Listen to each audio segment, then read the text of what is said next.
Bienvenidos al primer capítulo de Los Monegascos. Estamos aquí por fin después de 2 meses y medio, 3 casi, ¿no? Por fin. Lo hemos conseguido. Es decir que estamos muy nerviosos y a la vez súper contentos porque, bueno, esta es la primera entrevista de todas. Y bueno, ha venido a acompañarnos Guillermo Este de Cominges. ¿Qué tal, Guillermo? ¿Qué tal? Nada, bien, encantado, muchas gracias y un orgullo ser el primero que estrena y espero estar a la altura, que os lo habéis currado mucho. La verdad es que Guillermo también es reconocer su valentía, ¿no? Porque sí. Le hemos liado muchísimo para que venga. Y entonces, nada, estamos muy contentos. Guillermo es actualmente CEO de Rento Gradual Homes y profesor de la Universidad Pontificia de Comillas. De hecho, yo a Guillermo le conozco porque me dio clase. Y me acuerdo cuando estábamos planteando lo de los invitados, y yo estaba pensando, digo, ¿a quién liamos el primero? Y dice así, dije, Guillermo 100%, o sea... Y aquí está. Y aquí está. No. ¿Qué te parece lo que hemos montado aquí? Bueno, ya veo muchos medios para empezar y veo que os lo habéis currado, o sea, sí. que no desmerece a cualquier radio ni cualquier programa, o sea que... Bueno, iremos mejorando seguro, pero yo desde luego que si llego a saber lo complicado que es esto, igual me lo planteo 2 veces, ¿eh? Sí, Fede sobre todo le ha dedicado muchas horas, pero oye, ya estamos aquí. Exacto. Así que nada, sí. Vamos a darle. Vamos allá, si quieres... Pues, o sea, ahí, bueno, si quieres pon un poco de contexto, vale, de Guillermo y ahora empezamos a ir dirigiendo la charla. Venga, entonces, bueno, si quieres presentarte un poco, Guillermo, cuéntanos un poco. Bueno, ya lo he dicho un poco todo, ¿no? Que tú eres CEO de Rento Gradual Homes. Yo creo que una de las cosas que más me sorprendió revisando un poco tu carrera y demás. Está claro que tú has ido tomando decisiones, hay como varias decisiones señaladas un poco de tu carrera que son realmente complicadas y yo creo que eso es una virtud, ¿no? Entonces yo creo que pensando cuál iba a ser un poco la primera pregunta, dijimos, bueno, pues vamos a preguntarle, digamos, cuál fue su primera gran decisión, ¿no? Entonces tú te vienes de Vigo a Madrid, yo creo que esa decisión no fue fácil, ¿no? Cuéntanos un poco cómo... Sí, bueno, acabé el colegio y sí. Yo tenía 0 vocación, no sabía qué quería hacer, tenía buenas notas y bueno, había una posibilidad de estudiar en Madrid, una carrera doble que no existía en Vigo y bueno, eso te ayuda ya cuando no tienes esa carrera que quieres estudiar en tu ciudad. Y luego también fue muy importante para mí que mis amigos, en este caso, se venían también muchos a Madrid, ¿no? Entonces era como, bueno, es un paso que están dando otros, pues te da un poquillo de vértigo. Pero bueno, por suerte también Madrid es una ciudad que al momento estás muy integrado. Yo tuve la suerte de entrar en un colegio mayor, gente que es toda de fuera, que está en tu misma situación y quieras que no, pues te vas arropando. Y luego Madrid es una ciudad muy divertida, o sea, vienes a estudiar, pero al momento estás saliendo por la noche y demás. Y bueno, no te aburres aquí. No te aburres. Pero bueno, en cuanto a la decisión, casi fue natural, ¿no? Yo creo que hay gente que tiene la suerte de saber que quiere, en su caso, estudiar, si es que quiere estudiar. Yo no la tenía buenas notas y no sabía qué quería hacer, pero sí había una carrera que se adaptaba un poco a lo que yo podía estar buscando y por eso me decidí venirme a Madrid y a partir de ahí es cierto que he tomado otras decisiones, unas de idas, otras de vueltas, pero claro, bueno, iremos comentando. Sí, ¿no? Sí. Entonces, claro, pasas aquí unos años, te formas, también haces tu Erasmus, te lo pasas bien y ya llega como tu momento, ¿no? Del mundo laboral, empezar a trabajar. Y decides entrar en una Big Four, ¿no? Que es, bueno, pues es como, siempre es como estas empresas siempre las vemos como como mucha gente es donde quiere llegar, ¿no? Entonces, ¿tú qué dirías que son los aspectos positivos y negativos de trabajar en una Big Four como donde tú estuviste, vamos? Sí, en mi caso fue KPMG. Sí. Y también muchas veces son cosas que no estás esperando. A mí me llamaron por la bolsa de trabajo de la universidad. No es que yo estuviese justo buscando el área ni en la que iba a empezar. De hecho, cuando me dijeron es para el área de, no sabía ni qué significaba. Con lo cual, pero bueno, una vez hablas allí con el socio, te cuenta que, oye, me parece muy interesante y apuestas por eso, ¿no? La Big Four, cosas positivas. Bueno, yo creo que aprendes mucho. Te permite estar con gente muy formada, que te enseña mucho y aprendes rápido. Es decir, tú el primer año ya vas subiendo, el segundo, el tercero, pues igual a los 2 años tú estás manejando un equipo. En mi caso, pues yo creo que el segundo al tercer año ya me hicieron gerente, entonces ya tenía gente a mi cargo, ¿no? Ya. Además tú tuviste suerte porque o sea, se dio una circunstancia en tu caso allí cuando empezaste un poco peculiar, no para bien, y es que tu equipo creció rapidísimamente, ¿verdad? Sí, yo tuve la suerte de entrar en un área nueva, que era el área de precios de transferencia. una materia que no estaba tan implantada en las Big Four, con lo cual cuando yo llegué, pues el equipo eran 3 personas y muy rápido fue creciendo, ¿no? Eso también te permite a ti crecer más rápido, asumes riesgos porque no estás preparado realmente pues para ir a ver a cierta gente, pero bueno, también te hace que te espabiles un poco, asumiendo que puedes salir algún día magullado de ciertas reuniones y demás, porque obviamente no estás aún tan preparado. Pero eso te curte sin duda. Te curte. Yo creo que es una de las partes del aprendizaje bueno que crece rápido. Entonces, comparado quizás con otra empresa en la que está todo más tranquilo, más establecido, tú trabajas a un ritmo con muchos clientes que te exigen y eso hace que tú tengas que crecer. Es una de las partes positivas. Aprendes, te lanzan y demás. Partes negativas, bueno, pues como todos sabéis, pues tienes clientes y como toda empresa de servicios, trabajas para clientes que exigen y eso implica que a veces pues tengas que trabajar. Eso te iba a preguntar yo. Si la fama esta que tienen las Big Four de que te explotan, por así decirlo, es real, no tanto. También yo creo que dependerá, ¿no?, de cada persona, del área donde estés.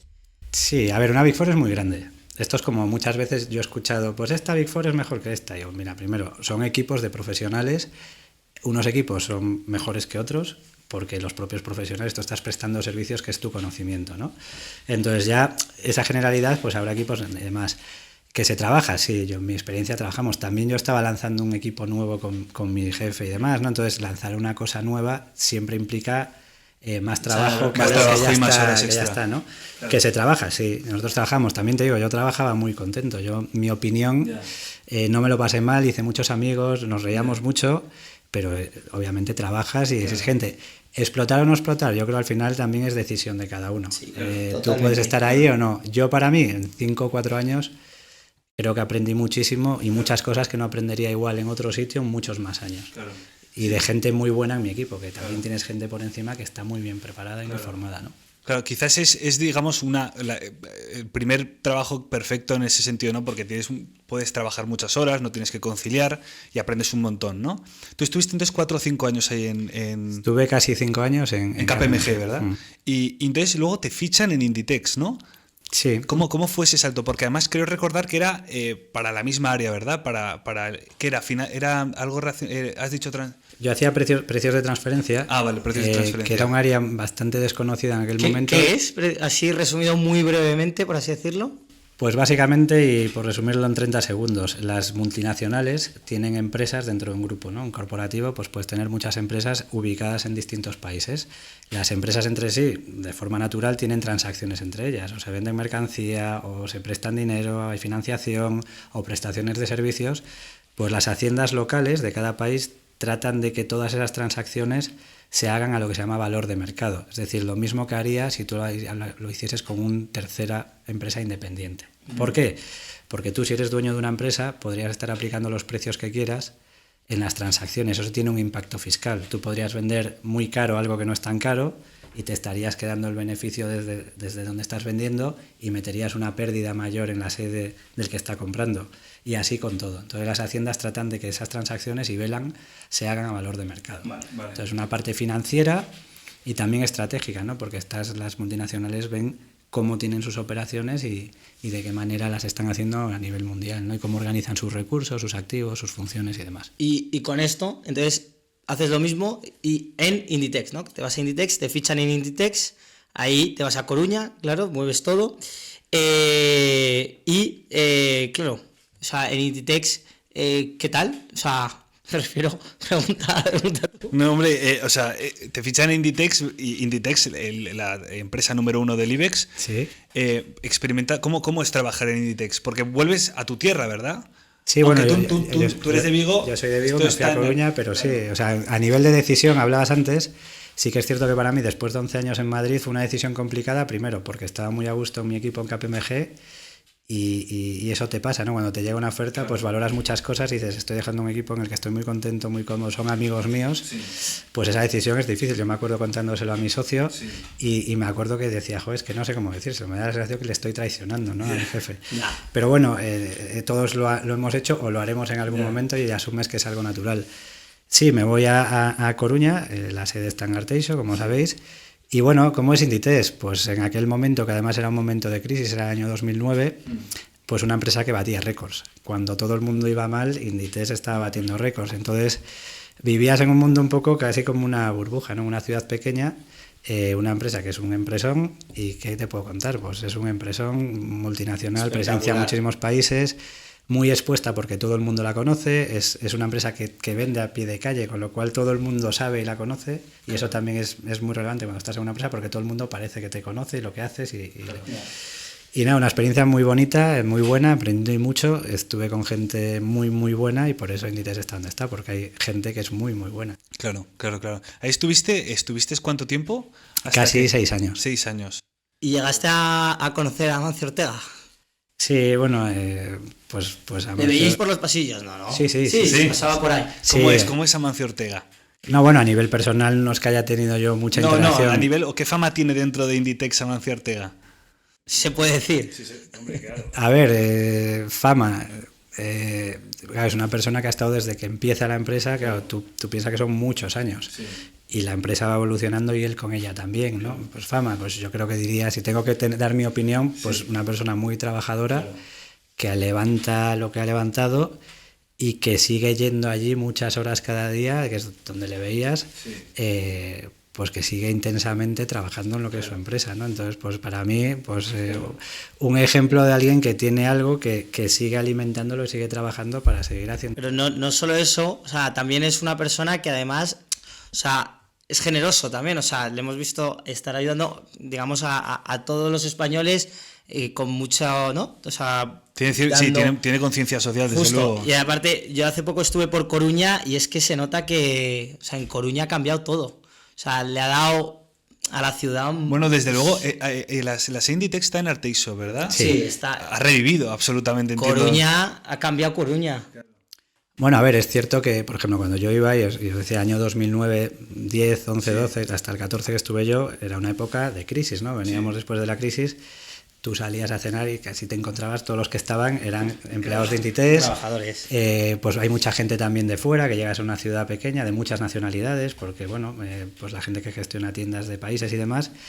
Y lo que sí que notas en Coruña, que es como una sensación de respeto hacia la persona primero, y de admiración y de gratitud, ¿no? Porque es una persona que una ciudad como Coruña, que no es Madrid, en la que vienen muchas empresas, pues estás haciéndola como un centro mundial, ¿no? Y que esté en el mapa, y mucha gente que trabaja en una empresa que ha montado, ¿no? Entonces están muy agradecidos. Entonces yo creo que es un poco la sensación que hay en la ciudad, ¿no? Que la palpas. Cada vez que hablas, no se te ocurra decir algo malo porque la gente te va a decir...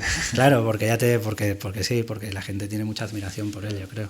Entonces, o sea, esto en Inditex, claro, estás en Inditex y de repente, pues por X o por Y, empiezas a pensar, no sé qué, cobrando, estando en un sitio estable, un puesto de trabajo seguramente estable, y empiezas a pensar y te vas, o sea, ahora nos explicarás, y te vas a estudiar un MIT sí. en Estados Unidos. O sea, dejas de cobrar, tienes que pagar una pasta para irte ahí, dejas todo. O sea, para nosotros... No me lo recuerdo. Yo quería preguntarte, porque antes de hablar un poco o sea, tú de repente ves primero que necesitas formarte, ¿no? ¿Por qué? Si estás en la empresa número 1... Bueno, precisamente por eso, ¿no? Yo es cierto que empiezo a estar en reuniones con gente que me saca muchos años, sí. Y como digo antes, que son muy, muy buenos, o sea, profesionales muy, muy buenos, con muchos más años de experiencia y muchos, pues probablemente también formación, ¿no? Gente con unas carreras muy buenas. Y claro, empiezas a notar que tú tienes carencias. Yo al final, pues sí, llevo 5 años en consultoría, sí. Empiezo a trabajar, pero bueno, empiezas a estar con gente que es muy potente.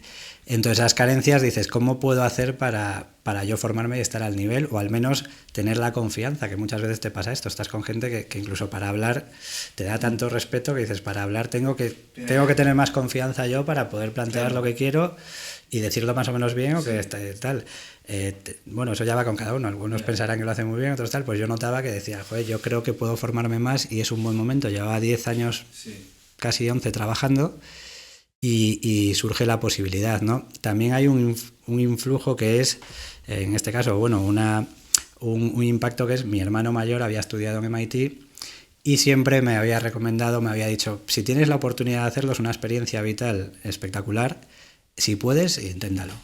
Y bueno, dándole vueltas a todo esto, yo fui diciendo, bueno, llevo ya unos 10 años, 10 y pico, trabajando de forma intensa, creo que es un momento en el que noto que necesito formarme más y todo esto en conjunto fue lo que hizo que aplicase MIT. Y lo más curioso de todo, que es la segunda pregunta que yo tengo, ¿cómo es posible que la empresa número 1 del IBEX, si no me equivoco, corrígeme, no te guardase en la posición? Bueno, es una buena pregunta. Yo tenía una excedencia, pero es cierto que tú también cuando te vas, cuando vuelves, bueno, también tienes unas expectativas. Claro. Unas expectativas de... Salariales, claro. No ya salariales, en este caso no, ni salariales, ¿no? O de posición, ¿no? Son unas expectativas de, bueno, yo hacía una parte técnica, en este caso lo que yo hacía era una actividad de precio de transferencia que es muy técnica. Claro, una vez que te vas al máster, en el máster, en este caso, y un sitio como MIT, en la cabeza te hacen como un, vamos, te la ponen como un bombo, no en el sentido de decir tú eres la leche ni nada de esto, ¿no? Sino que es cierto que has visto tantas cosas que dices, bueno, pues te abren un poco las miras, igual empiezas a buscar otras cosas distintas a las que hacías hasta ahora, ¿no? Y en mi caso también fue algo parecido, yo estaba buscando pues igual pasar más a la parte de gestión, no una parte tan técnica, sino más gestión. Vienes a hacer un máster que tiene partes de MBA, aunque no es un MBA al uso. El máster que hice yo es un máster para gente con más de 10 años de experiencia, un año full time, es muy distinto al MBA regular que cuando pensamos en un MBA. Y básicamente fue que cuando volví, pues no había una posición para desarrollar lo que yo estaba haciendo. Ya hablaremos de la vuelta, porque también la vuelta tiene muchísima amiga, tu vuelta del MIT. Pero yo quería preguntar, o sea, ¿cómo vences ese miedo? Porque está muy claro que para salir de la zona de confort, tener motivación, yo creo que es la clave, ¿no? Al final, y tener esa necesidad, ¿no? Ese gusanillo. Claro, estás en Inditex y además te vas fuera y además con el pastón que cuesta, ¿cuánto cuesta un MBA en el MIT? Bueno, un MBA no sé, el mío en concreto eran en ese momento $126.500. O sea, pasas de estar cobrando... Sí, tu coste de oportunidad... A tener que pagar 125.000 euros. Más vivir. Más vivir, claro. Es verdad que luego el retorno probablemente de la inversión se vería o lo verías tú a corto plazo, luego hablamos de eso. Pero, claro, ¿cómo vences el miedo? O sea... A ver, yo creo que en este caso yo estaba casado ya, igual que lo estoy, con la misma persona, con mi mujer, y también los dos teníamos claro que nos apetecía mucho. Entonces yo creo que esa parte del miedo es vencerlo en tu cabeza. Quiero decir, que tu cabeza sepas que la decisión que haces quieres apostar por ella. Y pues esto pasa muchas veces. Y también. La motivación. La motivación cuando, pues si cambias de trabajo, muchas veces tu cabeza ya te está diciendo... Yo ya estoy viéndome allí, ¿no? Pues esto era un poco parecido. Nosotros estábamos encantados en Inditex, pues un trabajo muy interesante, tanto ella como yo, ya también trabajaba en Inditex. ¿Sí? Uy, qué suerte, pero ¿no? Decimos, vamos a ver si suena la flauta, y es verdad, porque la verdad pensábamos que no nos iban a admitir en la vida en el MIT. Aplicamos los dos y bueno, curiosamente, además el momento fue muy interesante, cuando nos dicen que nos han admitido, nos admiten a los dos en el mismo máster. Este máster es un máster muy pequeñito, son 118 en mi año, creo, personas. Españoles hay como una media de 1, 2 al año. Este año eran 3, un chico de Valencia, mi mujer y yo. Claro, la decisión, vértigo. A mí vértigo me daba decir, como lo que dices antes, el coste de oportunidad, dejas de cobrar y te gastas pues un dineral en 2 matrículas. Además no conseguimos beca porque ya por edad, ya os digo, era un momento en que la crisis hizo que muchas empresas o bancos y demás que daban becas las rebajasen y las daban más a gente más joven que quizás no había tenido la oportunidad de ahorrar y claro. Tal, ¿no? Nosotros pues habíamos trabajado ya unos años y teníamos esa oportunidad. ¿Y en Estados Unidos buscáis un trabajo o vivís de los ahorros? No, en Estados Unidos, pues sí, vives de los ahorros. También os digo, ¿no? hasta Navidad, mi mujer y yo nos hicimos un presupuesto. Yo no sé si recuerdo que eran como $80 a la semana, que era básicamente poder ir a comerte una hamburguesa al día que salías, unas pintas de cerveza y demás. Ahora volver a la vida estudiante después de 10 años trabajando a cierto nivel, claro. ¿No? Eso fue hasta diciembre, luego vimos que íbamos más o menos bien, que habíamos controlado muchos gastos y abrimos un poco la mano en la segunda parte. El máster dura de junio a junio, es un año. Entonces de ahí también fuimos controlando, pero claro, nosotros pagas mucho dinero por la matrícula, luego vives allí, que tienes gastos, más aviones, más, bueno, en Navidades volvimos a España, bueno, es meterte. Nosotros me acuerdo cuando estábamos en Coruña dijimos, nos compramos una casa, pero una casa además que no estaba mal, o nos hacemos el máster los dos. Nos cogieron a los dos y dijimos... Y respondiendo también a tu pregunta del miedo, cuando tienes muy claro que vas a ir a un sitio que te va a aportar mucho, y en este caso estamos hablando del MIT, que sabéis que es de los mejores sitios del mundo para formarte, este máster en concreto está considerado en su clase el mejor del mundo, que es el Sloan Fellows, yo creo que ya cuando das ese paso lo tienes muy claro. Y una vez que te cogen, dices, no puedo rechazarlo. Imagino que, o sea, esto nos saltamos muchas partes de la entrevista, pero no te arrepientes, imagino, ¿no? No, a ver. Viéndolo a largo plazo, o sea, con perspectiva. No, a ver, yo aquí siempre diferencio parte personal y profesional. Parte personal, obviamente fue una experiencia vital, espectacular. ¿No? Estás con gente, teníamos 36 nacionalidades en clase. Casi te diría, yo me he hecho viajes a muchas ciudades del mundo en el que ya llamas a alguien y tienes alguien para ir a cenar y son compañeros de tu máster. O sea, se crea una relación, no solo con los del máster, sino con sus familias. Tú piensas que en la media edad de mi máster eran 40 años, la gente va con sus familias.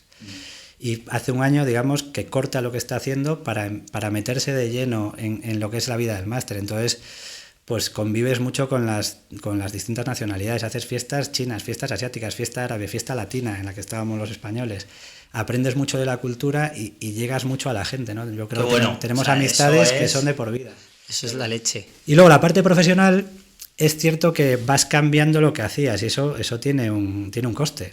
Porque ya ¿A qué te refieres con que vas cambiando lo que hacías? Pues por ejemplo, yo venía a una parte técnica en la que me estaba tenía cierto expertise ya en esa área y de repente pues vuelves con más y dices, pues voy a cambiar a hacer otras cosas, pues es casi como empezar de cero. De nuevo, ¿no? Eso es lo malo del mundo laboral, ¿no? Que empiezas si quieres cambiar como de área, empiezas desde abajo, no es lo que tengas. Con un máster de MIT, que es el mejor del mundo, sigues empezando desde abajo, más o menos.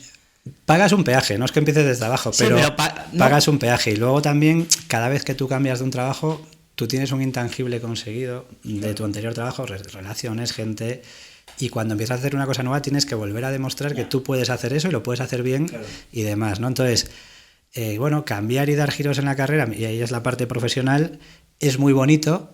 A mí me parece que es muy divertido porque te permite ir aprendiendo de muchas cosas, vivir distintas experiencias. Ahora tiene sus costes, tanto a nivel salarial como a nivel de carrera y desarrollo y demás. Y luego también depende de dónde estés. Por ejemplo, yo lo hablo mucho con gente que está en Estados Unidos. En Estados Unidos se valora mucho el hacer estos cambios. A nivel profesional es como el que dicen, el que alguien haya emprendido y luego esté en corporativo, allí se valora mucho. Porque, por ejemplo, en MIT te decían, tú puedes ser el presidente de la mejor empresa mayor de España. Pero si no has emprendido te falta algo, no te has jugado tu tiempo, tu dinero, es un riesgo distinto, ¿no? Dicen, y por ejemplo en MIT esto te lo resaltan mucho, emprende, arriésgate, lo harás bien o mal, pero es un aprendizaje. Y eso a nivel corporativo sí que ellos lo tienen muy metido. Sí, desde luego que, o sea, y lo iremos viendo, la lección la aprendiste y la interiorizaste, ¿no? Porque ya iremos comentando. Pero yo te quería preguntar, ¿qué clase, o sea, con quién compartías aula? O sea, desde luego habría una serie de perfiles muy diversos y de muy alto standing, entiendo, ¿no? O sea, yo, por ejemplo, para que te hagas una idea, yo siempre lo comparaba con el fútbol. Y decía, en mi clase, que somos 120, están los de Champions League, sí, los que pueden ganar la Champions, ¿no? Ya sabemos que el Manchester City, el Madrid, el Barça cuando está bien, el Atleti y 3 más, ¿no? Candidatos a ganar. Luego hay los de Champions League. Luego están los de primera. Y yo, por ejemplo, siempre decía, nosotros somos como equipo ascensor entre segunda y primera. ¿Por qué? Porque había gente, primero, de mucha más edad. En mi clase había gente de 60 años. O sea, ya gente con una carrera muy dilatada, que eran consejeros de empresas. Pues, por ejemplo, en mi clase había uno que era consejero de una empresa de biotech. Y yo le preguntaba, ¿pero tu empresa eres consejero delegado y tal? Pero dice, no, es muy pequeña. Y yo, ¿pero pequeña qué le llamas? Y facturaba, no sé si 11.000 millones de dólares. ¡Ostras! Claro, decía, esto en el IBEX 35, pues es de los de arriba, ¿no? Claro. Entonces, bueno, había gente de mucho nivel. Había una doctora que era asesora de Obama en temas de VIH, de la asesora de la Casa Blanca. Había mucha gente, claro, yo era, con 34 años, yo era de los más jovencitos de clase. Yo, ya os digo, exigían 10 años para poder entrar, yo tenía 11 años de experiencia. Mi mujer igual, que es de mi edad. Había un chico singapureño que era más joven, que yo es la persona, creo, más inteligente que he visto en mi vida. Yo recuerdo que nos lo contaste en clase, sí. Esta es una persona que yo es la persona más inteligente que he conocido en mi vida. No sé, un examen, por ejemplo, pues pongo un ejemplo, un examen de 3 horas de modelos de decisión, que bueno, hay que hacer cierta probabilidad, cálculos y demás. Él a las 2 horas eran 3 horas. Yo en 3 horas no me dio tiempo a acabar. Él a las 2 horas o 1 hora y media se fue de clase, que de hecho le aplaudimos todos porque ya le conocíamos, sacó la máxima nota de clase, pero con diferencia. Y en mi clase había gente que no era tonta. Entonces, bueno, ves a gente, claro, pues está en Singapur y probablemente llegue a puestos de los más altos en su estado, ¿no? En MIT. Había gente de todo tipo. Él había estudiado en Stanford, por ejemplo, pagado por Singapur la carrera y estaba haciendo el máster en MIT. Son gente subvencionada por el Estado, porque son gente que ya perfiles que ya casi de pequeñitos los seleccionan, ¿no? Muy bueno, sí. Entonces en mi clase había un poco de todo, gente muy buena y yo luego los que estábamos, que yo les llamaba eso, los de segunda, que algún día puedes ascender a primera. Eso también erais buenos.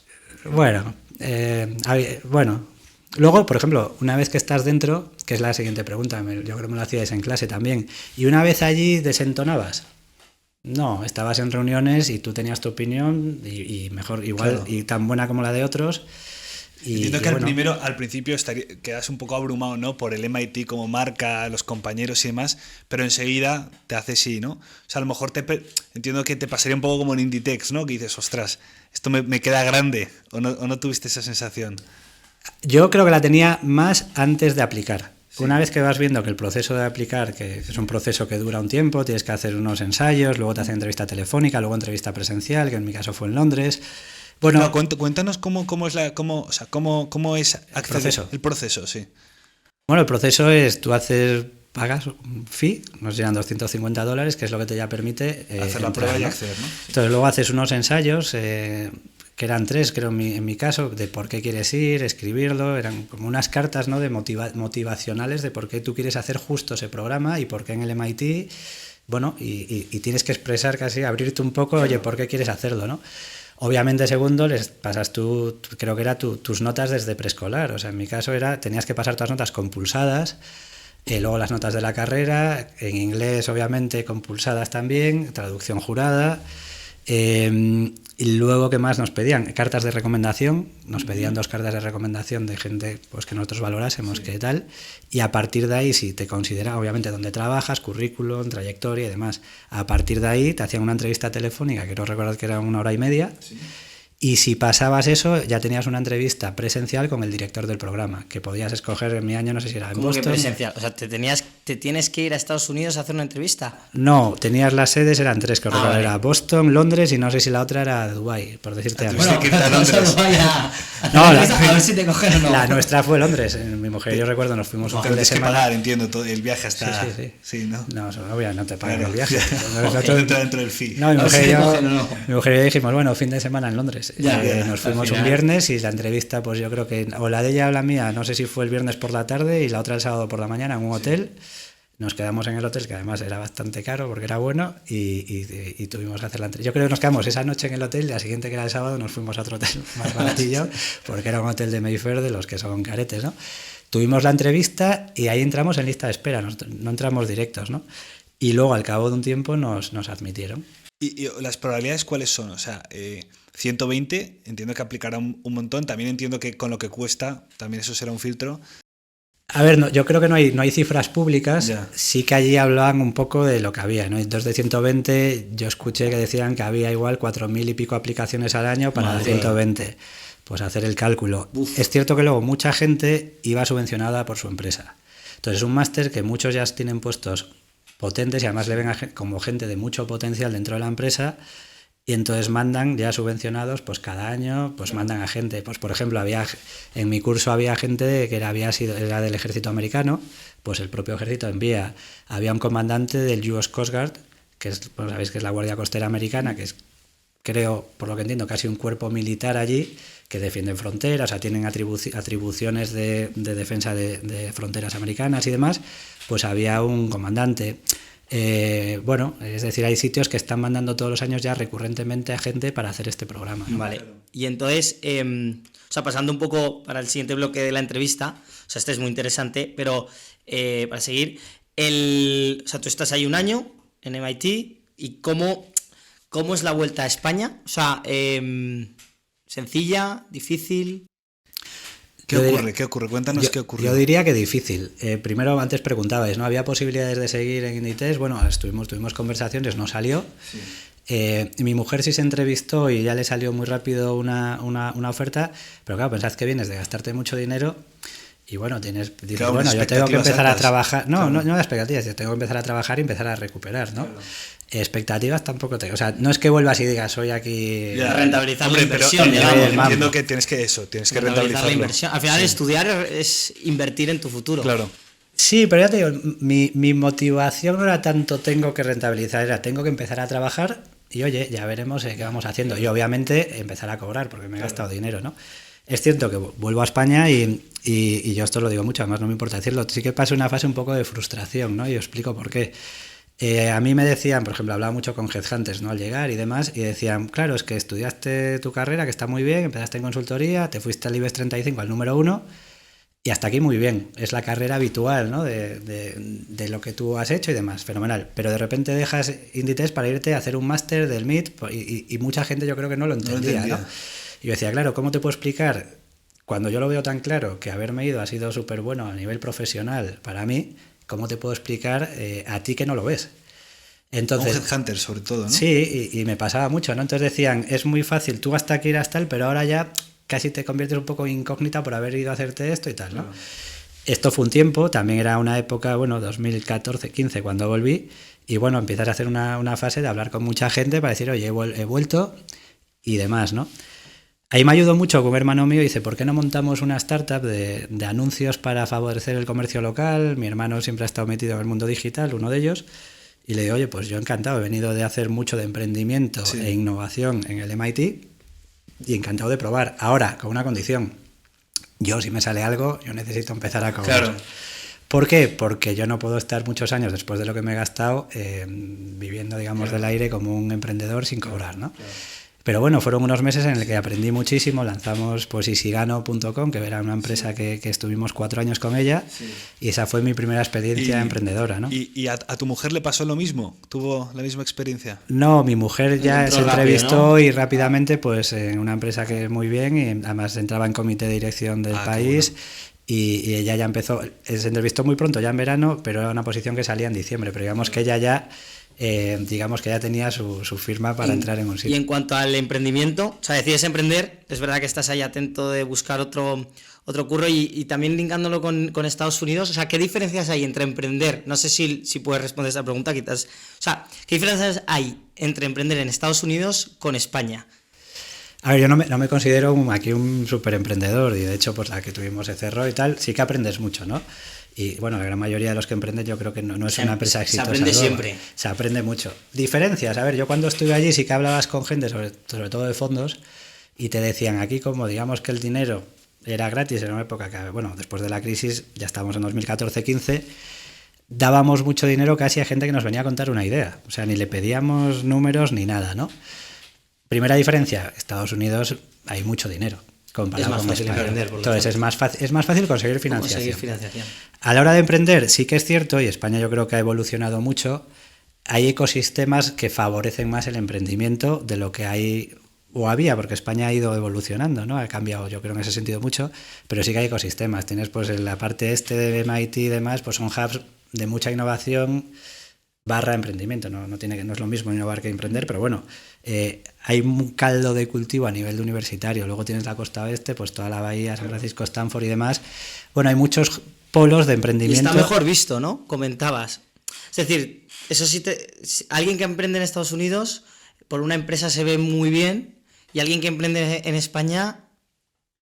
También no del todo, yo te ¿no? quería preguntar también un poco alineado con lo que tú estás diciendo. También, corrígeme si me equivoco, yo creo que puede ser también un tema de mentalidad, ¿verdad? O sea, yo al menos, o sea, yo creo que aquí a lo mejor hay más miedo al fracaso, puede ser. Sí, bueno, esto se habla mucho, ¿no? Que allí te dicen, no estás fracasando, estás aprendiendo para llegar al éxito, ¿no? Es un paso para llegar al éxito, ¿no? A ver, yo creo que aquí en su momento somos más tradicionales en el sentido de decir... Éramos, yo creo que ya no, pero sí que es cierto que casi aquí era, oye, entras a trabajar en una empresa, si puedes estar muchos años vas a crecer y vas a vivir tranquilo y está bien, ¿no? Sí que es cierto que en Estados Unidos quizás ese tema de ser capaces de crear tu propio negocio y tener éxito lo llevan más, no sé si en todos Estados Unidos, yo he estado en una burbuja en MIT, que es lo que yo he vivido, en MIT es lo que os digo, sí que es cierto que como profesional te insisten mucho en que emprender te va a venir muy bien como profesional y va a ser una parte que te complementa incluso para trabajar en corporativo. Un poco lo que estabas comentando, ¿no? Lo ven como una fase más del proceso que va a ser necesaria para ti como profesional, ¿no? Entonces ahí sí que creo que hay una diferencia cultural. Claro. También te digo, en muchos casos, bueno, en MIT lo comentaban, mucha gente que era muy buena en números, ingenieros de MIT, de los pata negra, que son gente con una mente privilegiada, que no éramos nosotros éramos graduados, los undergraduates, que son los que hacen la carrera, son gente que tiene unas cualidades, porque son muy poquitos, no llegan, que yo sepa, a 3.000, pero que vienen de muchos sitios, que son muy, muy, muy inteligentes. Pues esos, en vez de estar yéndose, por ejemplo, a Wall Street, que antes era una salida muy típica, pues de repente empiezan a escoger que prefieren irse a emprender, ¿no? Uh-huh. Y eso estaba pasando hace 10 años en MIT. Entonces, ¿es diferente? Bueno, yo creo que es diferente la parte de dinero en su momento. Ahora el dinero ya no es tan barato como antes, con lo cual ya cuesta más. Y luego sí que es cierto que hay un tema de mentalidad. Allí promueven mucho el emprender. Yo cuando estudié no se promovía tanto. Creo que ahora en España se ha evolucionado y hay también mucha más intención de la gente de hacer cosas propias. Bueno, vosotros mismos ahora mismo estáis haciendo un proyecto, proyecto vuestro, ¿no? Mientras trabajamos. Mientras trabajáis, pero eso igual hace unos años no se os hubiese pasado por la cabeza, ¿no? Claro. Sí, yo te quería preguntar, o sea, bueno, cuéntanos, porque entras o sea, empiezas con Isigano, ¿no? Empiezas, además, porque lo he mirado, además me acuerdo, tú llegas en junio, terminas en junio y en septiembre te pones con Isigano, ¿no? Sí. En Isigano, cuéntanos brevemente qué hacíais, qué hacía Isigano. Bueno, Isigano, los socios fundadores fue mi hermano, su mujer, mi mujer y yo. Sí. También te dicen, ten cuidado que esto podéis acabar todos peleados. Bueno, esto es lo de Family and Friends, ¿no? Sí, bueno, Family and Friends ya luego si consigues financiación a quién se la pides, ¿no? Pero en este caso sí que es cierto, bueno, nuestras dudas eran a ver si nos llevamos muy bien todos, sí, a ver si íbamos a acabar aquí peleados por un tema, ¿no? Eso teníamos muy claro, que en el momento que viésemos cierta fricción, la empresa se cerraba y obviamente no puede cambiar tu relación personal, ¿no? Con alguien que es tu hermano, tu cuñado o tal, ¿no? Y por suerte no tuvimos ningún problema, eso para empezar. Pero sí, mi hermano es el que tiene la idea y dice, oye, ahora que vuelves y tú tienes mucho conocimiento de la parte pues, financiera de emprendimiento, en MIT pues, te forman mucho también en emprendimiento. El emprendimiento allí se puede enseñar, ¿no? Es lo que te dicen, que ahora aquí tenemos ya muchas asignaturas. Hace 10 años aquí no había probablemente nada, ¿no? A nivel universitario, y montamos Isigano. ¿Qué hacía? Pues yo me dedicaba mucho a la parte financiera, porque mi hermano era más la parte digital, producto y demás. Pues mi mujer, que se ha dedicado más a la parte legal, pues todo el tema legal. Mi cuñada mucho a la parte de marketing digital, que tiene mucha creatividad y demás. Entonces teníamos un equipo fundador que nos complementábamos muy bien. Y bueno, pues en base a eso, pues prácticamente hacíamos todo interno, temas legales, mi mujer, tema digital, mi hermano, y obviamente con la gente de fuera que la lleva. Temas financieros, pues cuando tuvimos que ir a ver inversores, yo preparé las rondas, bueno. Eso, justo te iba a preguntar, perdón, Diego, justo te iba a preguntar ahora por eso, hicisteis varias rondas de financiación, pero yo me acuerdo, esto nos lo contaste, ¿cómo si alguien imagínate que nos está viendo que quiere hacer una ronda de financiación con su negocio, ¿cómo hay que hacerlo? Bueno, a ver, esto ya sabéis que las rondas depende de tu tamaño. Nosotros llegamos a un tamaño y a un tipo de inversor. El primero fue súper sencillo, en el sentido que lo comentamos con una persona que tiene muchas inversiones, dijo, me gusta mucho la idea, yo participo. No era nuestra intención que él participase, era que nos hablase de gente que él podía conocer que le interesase invertir en esto, ¿no? O sea, entonces fue como, él nos conocía y yo creo que ahí también entra la parte del equipo, ¿no? Fiabilidad que te dé el equipo y de que, oye, puedes poner... Eso fue una. El segundo fue un poco parecido también, ¿no? Fue una persona allegada de alguien que conocíamos, que le prestamos nuestro servicio. A esa persona le gustó mucho y lo comentó con un allegado que también nos dio más cantidad. Y luego la tercera sí que fue una inversión, que ya entraron más socios, ya tuvimos que hacer un pacto de socios más robusto. O sea, digamos que dos fueron casi por inercia, que yo dije, esto es una maravilla. Sí, qué fácil. La tercera ya nos costó más. La tercera nos costó más y ahí nos quedamos, pero no llegamos al nivel de un VC que invertís en nosotros y demás. Pero llegasteis, la última ronda, ¿cuánto fue? La última ronda debieron ser casi unos 500.000 euros. No está mal. Entre varios socios. Y entre medias, o sea, estabas buscando curro, ¿no? No activamente, pero sí, seguía hablando con gente y yo tenía muy claro que tenía que empezar te cayó, o sea, empezaste a trabajar. Sí. En Pescanova, ¿no? Sí, bueno, Nueva Pescanova, que sabéis que Pescanova tuvo unos problemas y demás, llega a Nueva Pescanova y pues por un headhunter en este caso. Combinabas el emprendimiento con Nueva Pescanova. Sí. ¿Cómo es emprender y trabajar a la vez? Bueno, o sea, muy duro, ¿no? Imagino. Sí, sobre todo porque, a ver, yo siempre, cuando trabajas en varias empresas, el momento de la empresa es muy distinto, ¿no? Y yo ya he trabajado, pues Inditex era un momento de crecer, pero de récord, no había casi preocupación, entre comillas, por los números, estabas muy cómodo, y si gano, pues es una startup. Nueva Pescanova venía casi de una quiebra técnica, ¿no? Desde cuando aparecieron ciertas inconsistencias contables y demás. Entonces, en Nueva Pescanova llega una nueva dirección en la que hay que cambiar muchas cosas, entonces tú llegas para cambiar muchas cosas. Es muy intenso. Yo además, aunque Nueva Pescanova está en Vigo, yo soy de Vigo, pues porque os hagáis una idea, mi mujer estaba en Madrid. Mi familia, mis hermanos y tal estaban en Vigo. ¿Tú estabas en Vigo y tu mujer en Madrid? Claro, entonces estábamos haciendo mucho commuting de avión, el viernes ahí venía ella, me iba yo, ¿no? Sí. Eso es duro de por sí, porque bueno, tienes que pegarte unos madrugones el domingo para coger el primer avión. Eso intenso. Y luego además que como estás en la ciudad, tú solo, entre comillas, trabajas mucho. Yo me acuerdo que hay veces que me iba a la oficina a las 7 de la mañana y me iba a las 9, 10 de la noche. Esto en Pescanova. Sí. Eso es muy intenso, pero porque había muchas cosas que hacer y además estás motivado porque llegas nuevo y quieres cambiar muchas cosas, hay un proyecto nuevo y demás, ¿no? ¿Qué hacía yo? Pues por ejemplo, en ese momento recuerdo que estábamos haciendo alguna ronda de inversión, entonces yo llegaba a casa igual a las 10 o a las 9 y media, a las 9, luego también me iba al gimnasio y jugaba un día al futbito, o sea, no eran todos los días, pero igual jugaba al futbito a las 9 y pico.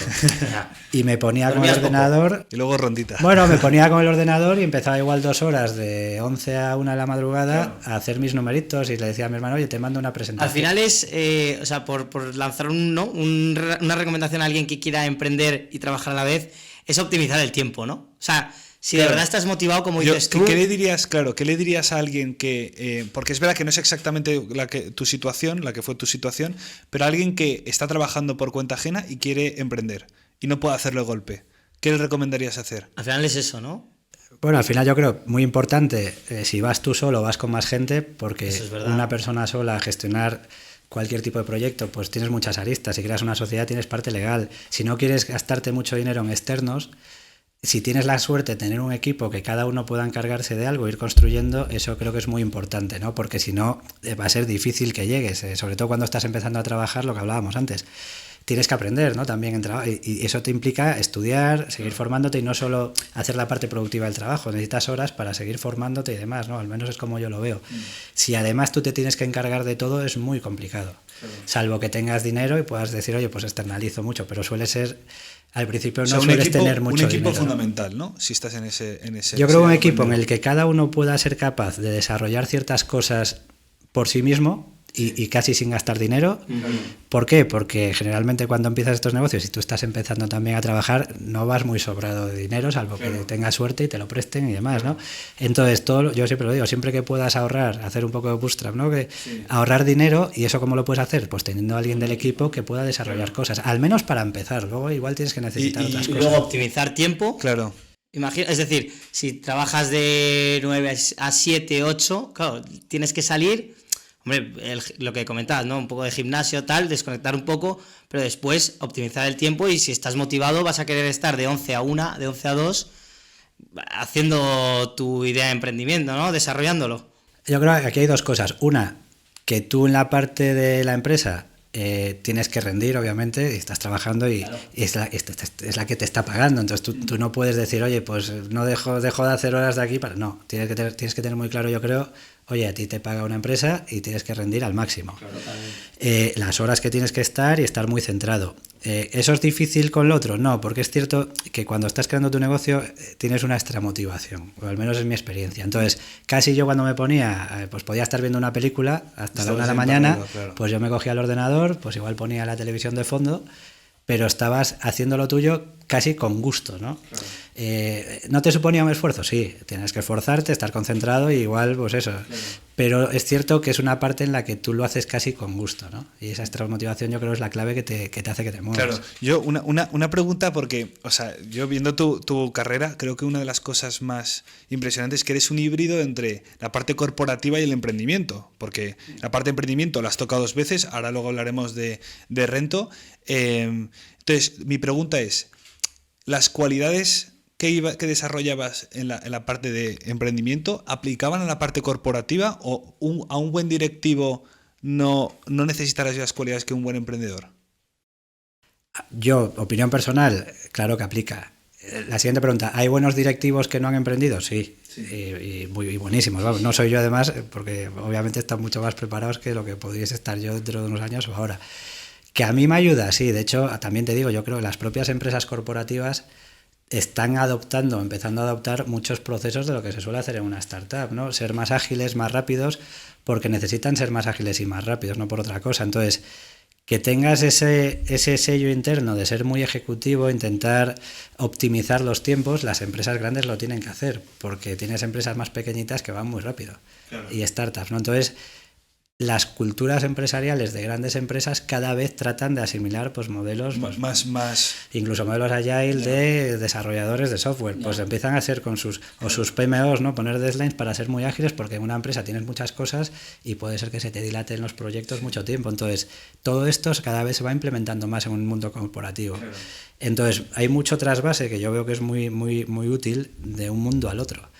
También te digo, una empresa emprendedora o un emprendimiento, en cuanto crece un poquito, no es tan diferente de una empresa corporativa. Vas a tener que tener tu director financiero, tu director legal. Claro. O sea, cada vez te vas convirtiendo más en una empresa tradicional. Y tú podrías identificar, o no las hay, cualidades que sí que sean valiosas, por ejemplo, para un buen directivo, pero para un emprendedor quizás no sean tan importantes. Bueno, quizás, un buen directivo en una empresa yo creo que tiene que tener mucho sentido común, también depende del área. Tienes que seguirlo. Muy corporativo también, ¿no? Claro, tú tienes una empresa, tú representas a una empresa, claro. Tienes una responsabilidad. A veces las startups tienen la ventaja de que por lo que hacen y cómo lo hacen pueden ir más rápido. Puedes saltar fases, ¿no? Tienes muchas políticas en una empresa, que en una empresa hay mucha gente. Pues para que todos sigan una guía, pues tienes que tener políticas. Claro. Las políticas a veces, no digo que sean burocracia, pero hacen que tengas ciertos procedimientos que te frenan. Que sea todo mucho más burocrático y en un entorno más de emprendimiento quizás. Quizás no lo tengas aún porque eres menos gente, tienes más control al ser pocos y te permite ir más rápido. También estás lanzando algo nuevo y demás, ¿no?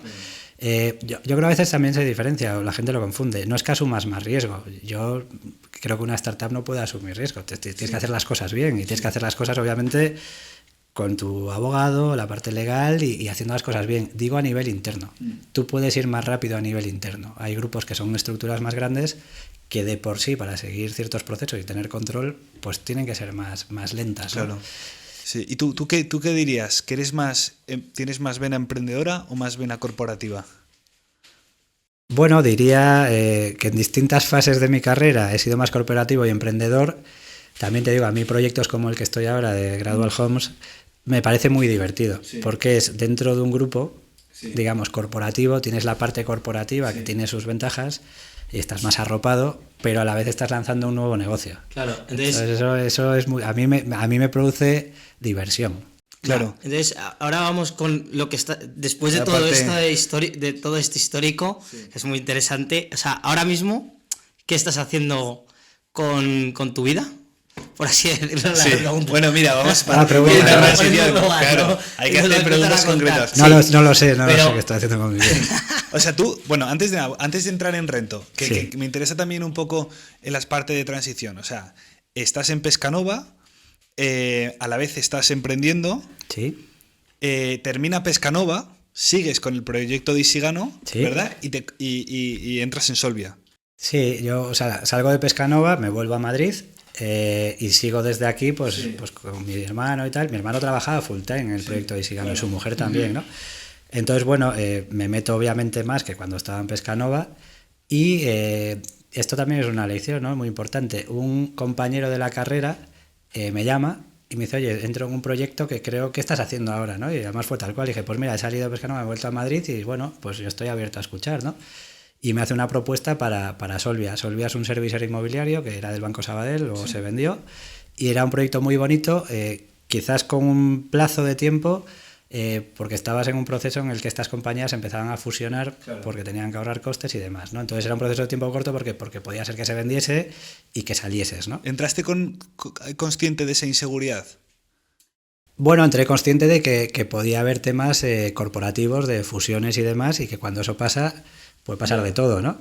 Entonces sí, de alguna manera sí que entraba consciente, pero era entrar en el mundo del inmobiliario, un mundo que yo no conocía, en un tipo de empresa que maneja muchos activos y de todo tipo. Entonces, casi era como, para mí, yo lo veía, era un sector que me parecía muy atractivo, el sector que mueve muchísimo dinero en muchos países, que es de los número uno en cuanto a industria, y me parecía que era la posibilidad de hacer como un máster, ¿no? Era entrar en un sitio en el que iba a tocar muchos palos y demás. Hablé con muchos amigos que se dedican también y les dije, ¿qué os parece, no? Eso, tener amigos también para ver su opinión, y todos me dijeron, bueno, yo lo creo que está muy bien. Entonces, pues bueno, pero ya os digo, me sale la oportunidad por un conocido, amigo, de la carrera, que me lo planteó, y dije, pues venga. Y luego, después, corrígeme si me equivoco, pero cuando acaba Solvia, ¿Sí? porque por la fusión, ¿no? ¿Hubo una fusión o Bueno, una Solvia adquisición? se vende, el Sí. Banco Sabadell la vende a Intrum, que es un fondo sueco, y ya sabéis, yo estaba en el despejan. comité de dirección, y bueno, ahí hay duplicidades y hay demás, y pues esto es muy natural en las empresas,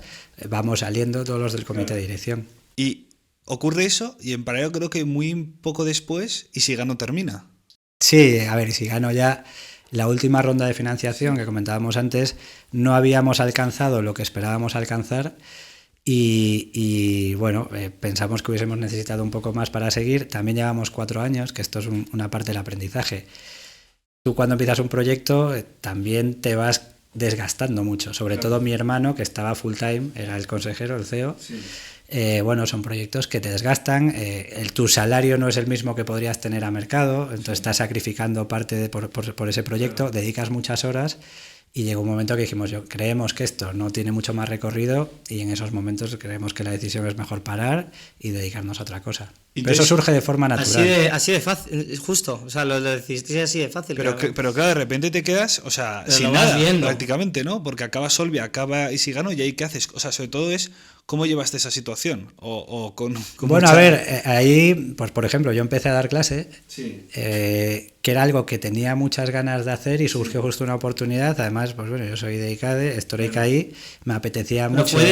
fue al instante. O sea, te quedas Fue en sin ese trabajo, proceso, digamos, ¿no? tú fíjate, yo salgo en noviembre del 19 de Solvia, y el COVID empieza pues un par de meses más tarde, con lo cual fue un momento en el que se para mucho todos los procesos, las empresas estaban en plan, paramos, no fichamos, ¿no?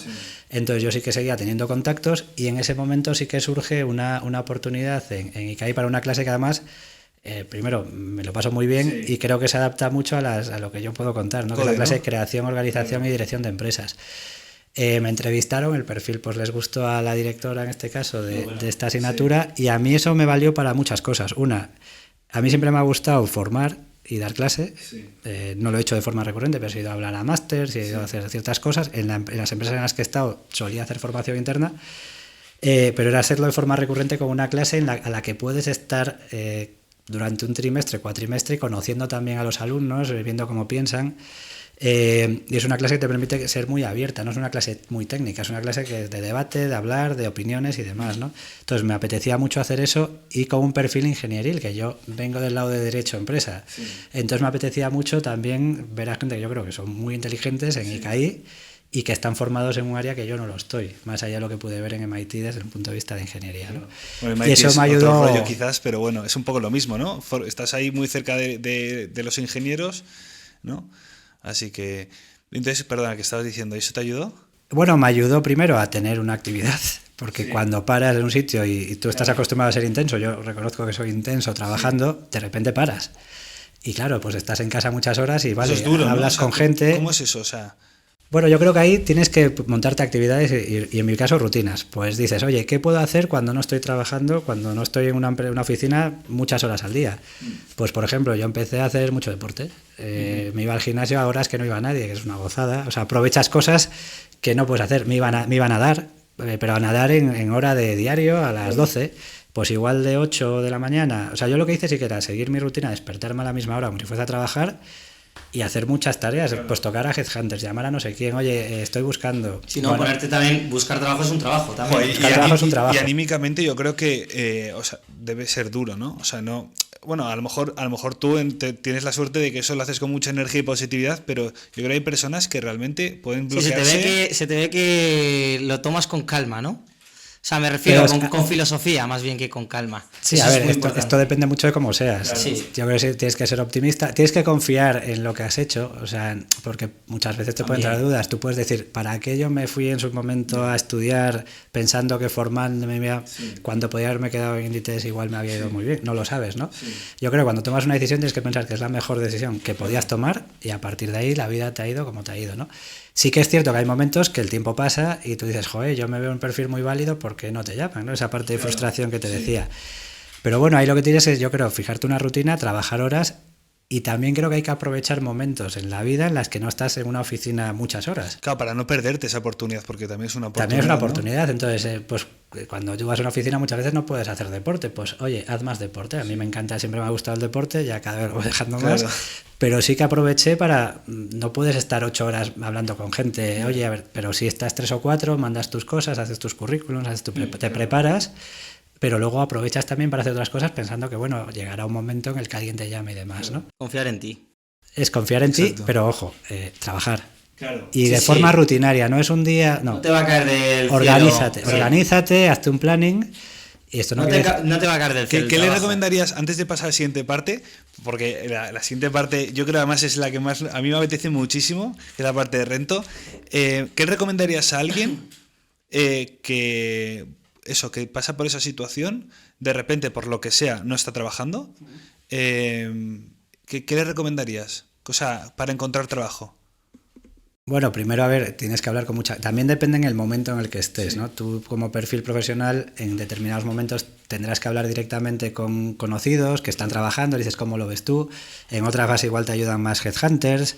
Bueno, cada momento tienes quizás unos interlocutores a los que hablar, pero una parte es intentar hablar con mucha gente. Todos a lo largo de tu carrera te habrás hecho contactos.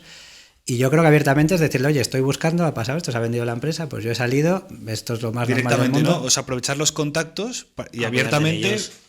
Porque la gente, pues, oye, también ellos, esto le puede pasar a cualquiera, Claro. entonces tú piensas, oye, yo sí te puedo ayudar, a mí de hecho muchas veces me contacta gente, oye, Guillermo, ¿cómo lo ves? Y no me cuesta nada pensar en contactos por alguien que trabaja en un área, pues mira, conozco a este, dale un toque y a ver si sale algo de ahí. ¿no? Intentarlo, vaya. Vale. Intentarlo. ¿Qué más les recomiendo? Pues eso, fijarse una rutina y os digo, aprovechar. Yo me acuerdo que me iba, yo qué sé, al Museo Thyssen, me fui un martes a las 12 de la mañana, cuando Sí, no hay o sea, ni cola. también disfrutar, ¿no? Yo creo que hay que compaginar el disfrutar con trabajar. Claro. Porque es cierto que 12 horas al día estar llamando a gente no te da. Yo no tengo tanta, no O sea, conozco a tanta trabajar gente. buscando trabajo, que es un trabajo, vaya. Eso es, pero también aprovechar, pues por ejemplo, yo hice cosas que no había hecho estando en Ya. Madrid desde el año, trabajando desde hace muchos años. ¿Y los headhunters funcionan? ¿Tuviste la sensación de que funcionan o funciona más esta parte de...? Es lo que digo un poco, por ejemplo, a mí cuando me fui a Nueva Pescanova fue un headhunter, que alguien, por lo que me decían, le había hablado de mí. Entonces, funciona, sí, pero también porque alguien le habló de mí. Yo cuando me fui en Inditex fue un headhunter el que me buscó. Entonces, sí, claro que funcionan. A partir de cierta edad, experiencia, bueno, pues me ha funcionado más alguien que se acuerda de ti o te ha llamado, ¿no? Pues como el caso de Solvia. Yo ahora en el grupo Priconsa, en donde estoy haciendo Gradual Homes, fue un headhunter también. Claro. Entonces, bueno, sí, claro que funcionan. Bueno, pues nada, pasamos ya al último A la parte bloque. que te... Sí, a mí esto te mola. me parece... A mí o sea, también me parece interesante. que ahora nos va a contar y yo creo que van a salir preguntas, ¿no?, interesantes, sobre todo Sí. porque estamos en una situación El en sector cuanto a- inmobiliario interesante es bastante también. interesante también. Entonces, ahora tú estás en Rento Gradual Homes. Sí. ¿no? Si nos cuentas un poco qué aportáis, qué hacéis y qué problema resolvéis con Rento Gradual Homes. Bueno, Gradual Homes, que es el nombre comercial, ¿no? Rento es el nombre de la empresa, es una empresa del grupo Priconsa, no sé si la conocéis, una promotora histórica, más de 72.000 casas entregadas, 60 años de vida, bueno, ha hecho las cosas siempre bien y por eso sigue y ha tenido una vida tan larga, ¿no? Entonces, pues lo que tratamos de solucionar es un problema que os incumbe mucho a vosotros, pero no solo a vosotros, ¿no? Yo que tengo 43 años también lo he vivido. Es el acceso a la vivienda en propiedad. Mucha gente quiere comprarse una casa, pero bueno, si tienes que pedir una hipoteca ya hay que poner un 20% del valor de la casa. Tienes unos impuestos, en Madrid el ITP, si es segunda mano, es un 6%, gastos de notaría. Pues al final hay una barrera de entrada bastante grande para comprar una casa, especialmente en el sector joven. ¿Por qué en el sector joven? Porque aún no han tenido tiempo para ahorrar esas cantidades. Pueden tener ya un trabajo, imagínate, una pareja, pues los dos trabajan, tienen sus ingresos, pero como han llevado trabajando menos tiempo, quieren ya comprarse una casa porque tienen su plan de vida y quieren vivir juntos y quieren, bueno, tener un plan de vida, pero el problema es que tienen dificultades para poder ir a una hipoteca ahora. O sea, eso te iba a preguntar o sea, se dice que ahora los jóvenes, o sea, no pueden comprar una vivienda. ¿Por qué es? O sea, lo estabas explicando, pero ¿por qué es? Bueno, porque no han tenido la capacidad de ahorro, especialmente en ciudades pues como Madrid o grandes capitales que son caras, el alquiler es caro, los precios han subido y también son elevados. No me gusta decir caro, ¿no? Porque lo de caro o barato ya es una percepción. Puede ser que el precio sea elevado y no sea caro. Claro. Pero sí que los precios son elevados y te suponen mucho esfuerzo para comprar, ¿no? Claro. Muchos años de ahorro. Sí. Entonces, como esto pasa, la realidad también es que cuando tú ves estudios y demás, cuando ves que la gente de 30 años ya tiene un plan de vida y quiere formar una familia y demás, querría tener una casa en propiedad antes que vivir en un alquiler, ¿no? Claro, querrían, pero no pueden. ¿Qué tratamos de hacer nosotros? Ayudarles a que puedan entrar en esa casa y posponer, en su caso, lo que sería una hipoteca para que ganen tiempo para poder ahorrar y entrar en una hipoteca. Para que se entienda un poco mejor, para los que estén viendo, o sea, es como si fuese un leasing, ¿verdad? O sea, es algo parecido, ¿no? O sea, tú, en vez de tener que pagar un 30%, que antes nos lo estabas comentando, que al final entre los impuestos y la entrada se transforma en un 30%, bajas un poco la parte inicial, ¿no? Que si no me equivoco, pagarías un 5%. Y luego, ¿qué ocurre? O sea, cuéntanos si alguien interesado se acerca, qué tiene que tener, cuánto dinero tiene que tener y cómo va a ser. O sea, nosotros al final es un alquiler con derecho a compra. Entonces, tú tienes un alquiler, pero tienes un derecho para comprar en X tiempo. En nuestro caso es entre el cuarto y séptimo año. Sí. Nosotros tratamos de dar mucha flexibilidad para que la gente se vaya adaptando, ¿no? Hay gente que querrá comprar en el quinto año, otros en el séptimo.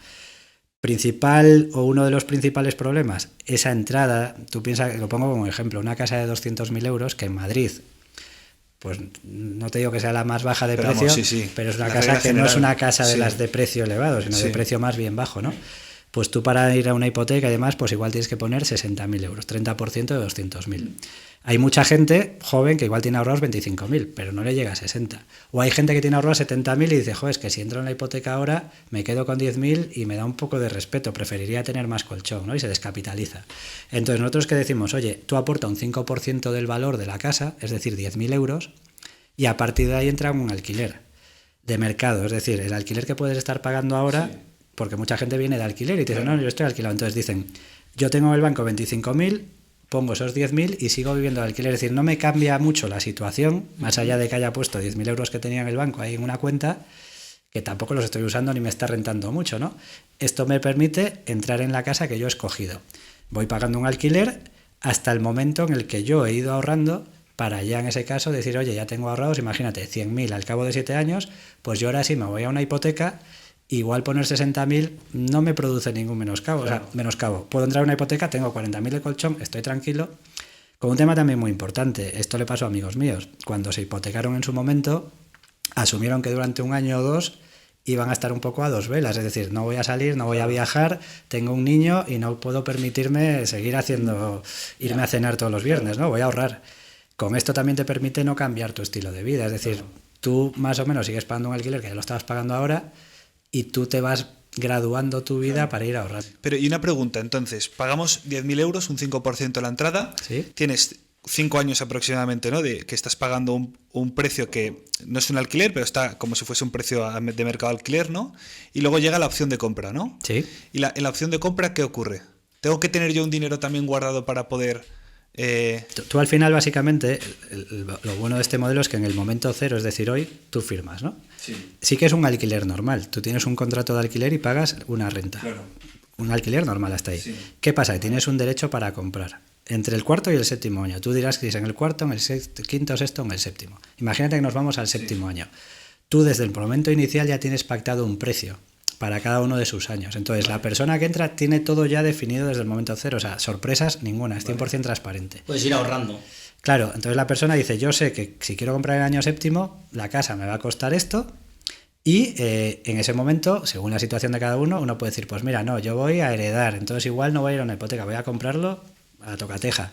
Otro puede decir, no, yo voy a ir ahorrando porque probablemente tenga que ir a una hipoteca. Entonces la gente lo que puede es ir gradualmente, de ahí nuestro nombre, ¿no? De Gradual Homes, ir haciéndose su plan financiero hasta llegar a la compra. Para no pegarse el susto Y de en la primeras. compra, Eso en la es. compra te hipotecas, imaginemos que te hipotecas. ¿Sí? Claro, la parte de la entrada, ¿sigues teniendo el mismo problema? O, es decir, ¿seguirías teniendo que pagar un 30%? Sí, lo que pasa es que tú ya estás en otra situación. Claro, ¿Por qué? ya Porque has cubierto has una ganado cantidad, tiempo. Sí, para ahorrar. Para y ahorrar. has cubierto una cantidad. Claro, Está muy enfocado a eso, a los jóvenes, ¿no? Que de primeras pues no estás ganando mucho dinero, no estás ahorrando mucho, también quieres vivir, ¿no? Entonces, para no pegarte el susto, pues oye, vas alquilando, llevas 5 años, ya tienes también un plan financiero hecho de cuánto te va a costar, entonces tienes también esos 4 o 7 años vista, puedes ir ahorrando, te puedes permitir cositas y ya llega, te lo compras y tienes la casa, has podido llegar a vivir bien, entonces... Claro, tiene varias ventajas. Una es, no ya es que digas pago un 5, es que mucha gente no tiene esos 60.000 euros. Entonces, que tú le bajes la entrada Eso a 10.000, también. lo que estás haciendo que es abrir el abanico de potenciales compradores. Que gente ahorrados con 20.000 euros hay muchos, con 60.000 no hay tantos. Para este tipo de casas o para una de Claro. 300 o 400, esto va a proporcionar. Entonces, esa es una, que es gente que no puede comprar, pero quiere. Lo que le falta es tiempo para haber ahorrado. Entonces, tú lo que le das es, oye, empieza a vivir ya en tu casa. Tú haces un pago del alquiler. Hay un tema también importante. El alquiler no es que lo pagues el alquiler puede tener hasta un descuento del 30% cuando compra la casa. Es decir, de lo que ha ido pagando se puede descontar en el Se momento descuenta. final. Una parte, hasta un 30% en nuestro caso, ¿no? Y si no ejecuta la opción de compra y Sí. decide retirarse, ¿qué ocurre? El 5% inicial, pensad, ese 5% es un adelanto del precio, es decir, va contra el precio final. Ese caso lo perdería.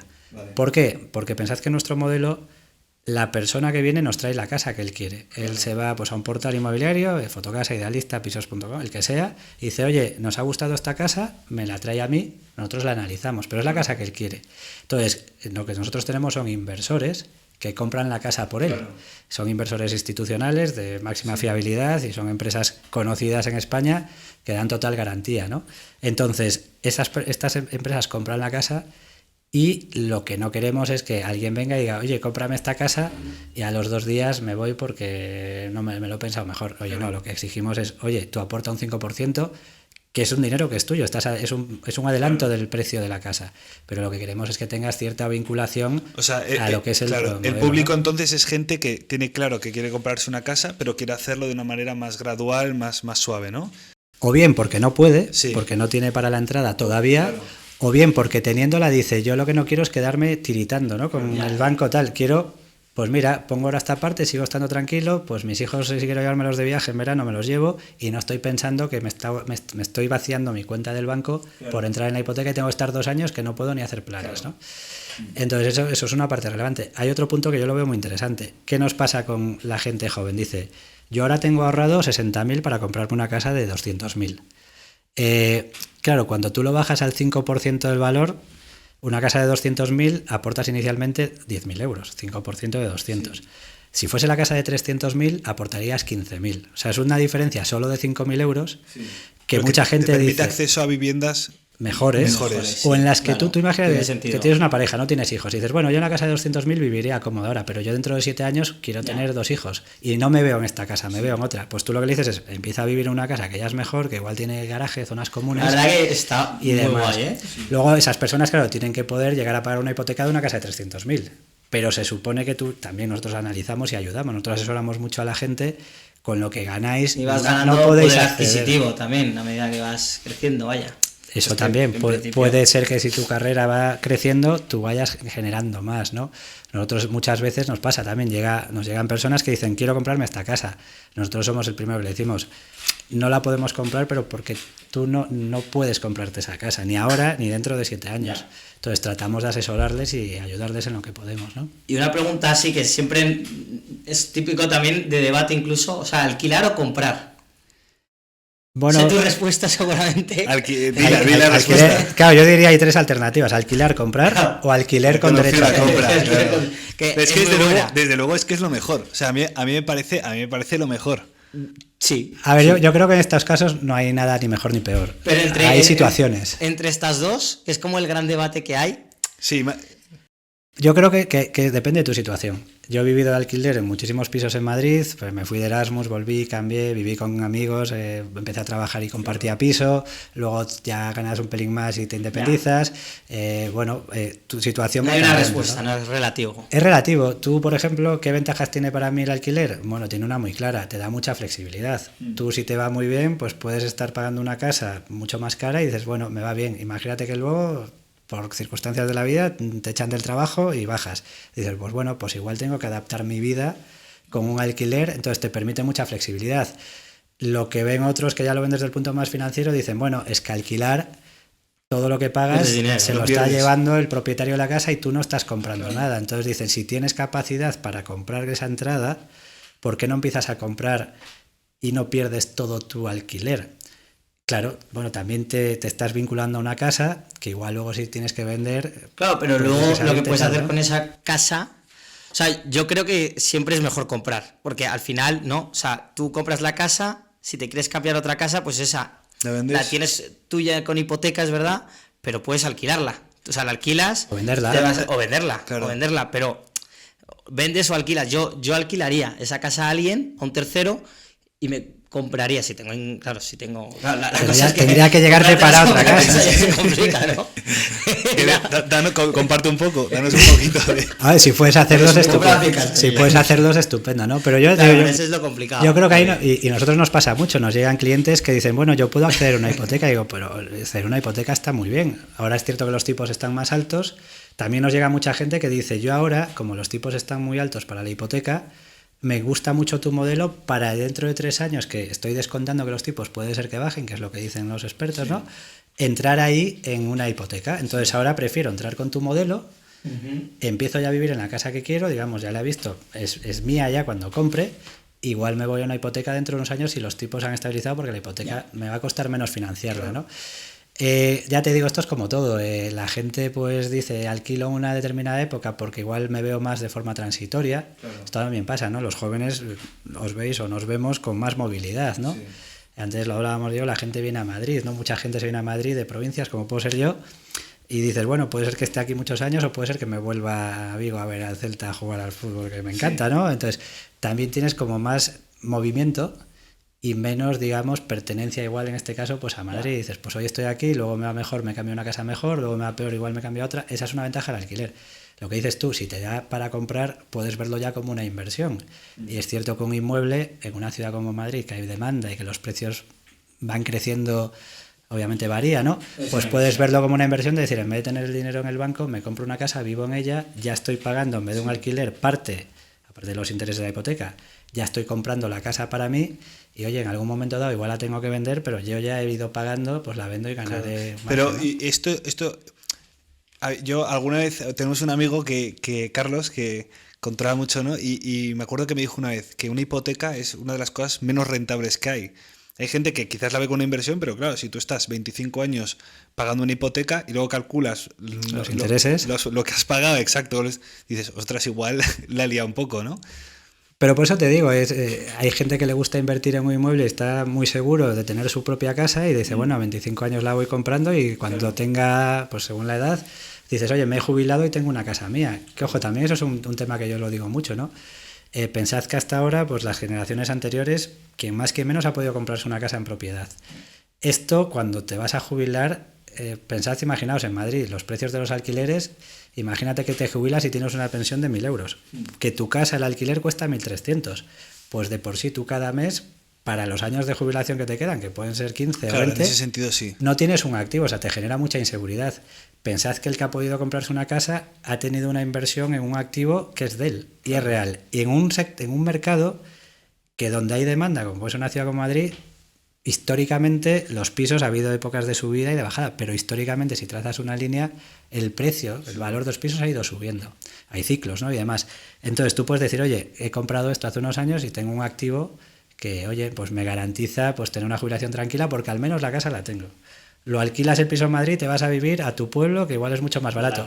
Pues estás viviendo gracias a eso, más la pensión que puedas tener. El otro día salía una encuesta, para que os hagáis una idea, no sé si era el Banco de España, decía que el 70% de los jóvenes veía imprescindible comprar una casa, imprescindible.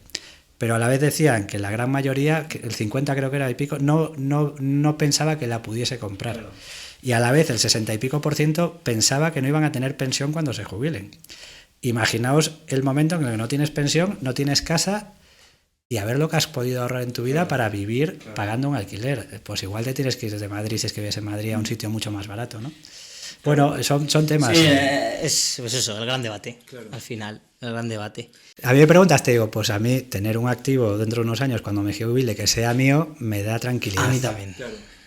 Yo quería preguntar, ¿es buen momento para invertir en bienes inmuebles como inversor?